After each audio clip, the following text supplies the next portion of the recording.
Morning, it's the 11th of April 2023. We've got the Palestine banner up. Caused a bit of caused some conversation yesterday, that did. Lots of support for people of Palestine.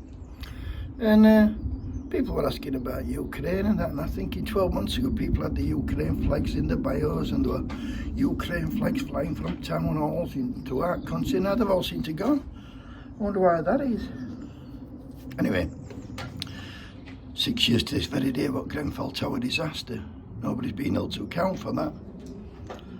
Got me barley, look, I see it. Nobody's been held to account for that. That's been filed on bottom shelf along with Orgreave inquiry and Hillsborough inquiry. Nobody to blame. They just set the saying it was an accident. They like to say it was an accident, but let's not let them forget about Grenfell. Justice needs to be done for them people. Today we're going to talk about the junior doctors. They're on strike today, tomorrow, Thursday and Friday. Already the media, they're like raging war on, what about them patients? Where's your conscience? Them patients are going to miss the operations, blah, blah, blah, blah. Yeah, so they're trying to get people against the junior doctors, like they do against the postmen, like they do against the railway, like they do against the school teachers, like they do against the NEU, like anybody who's fighting for a few more quid, just so they can get through. Takes a junior doctor up to 10 years to become a consultant.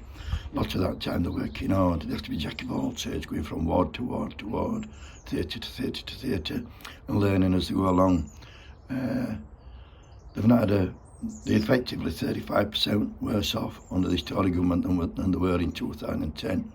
They're asking for 35% pay rise, which is not in actual fact a pay rise, going to get them back to levels they were in 2010. Steve Barclay, the health secretary, went to even meet with him. He says, you've got to call your strike off before I talk to you. Who the fuck does he think he is? Do you know what? God. It's all planned though, it's all planned. Since the Tories took over the running NHS into ground, I worked for the NHS, privatised my bit back in 2017-18, hence I'm unemployed, and it suits me fine. But it'll not suit me fine if I need any help, because our very waiting list is longer than they've been. And if you're going to see if you're lucky enough to see a GP, I mean, that's a rare occurrence now, being able to see a GP. You have to give a month's notice of your illness. If you go to a GP and he refers you to hospital, and you go and see this doctor, and they'll say, oh, it's an 18-month wait, but if you want to pay us a couple £100, we can get you to front of queue. And that's how it starts with privatisation. So then people who can afford to pay that couple £100 will go to front of queue, and the rest of you can fuck off and die, because that's what they want.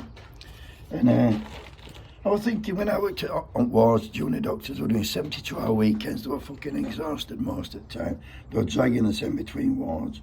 And I just think to myself, them kids who were on a alleged £14 an hour in the first year, it's not enough. They're wanting £5 an hour more. £5 after tax is £4. They pay PAYE tax. They pay tax on every penny they earn, not like some fucking bunches of charlatans that's running this country. And well, basically, compare them doctors, them junior doctors who want £19 an hour. Compare them to Matt Hancock, who values his sen at £1,500 an hour, or compare them to Kwasi Kwarteng, who values his time at £1,250 an hour. They're saving lives. Hancock killed people for his money. Anyway, for me, I'll say it again, you're on the side of the fucking junior doctors and the nurses and the postmen and the fucking NEU and the PCS and the UCU and ASLEF and RMT. You're on their side or you're on the government side. So pick a fucking side. Wakey, wakey!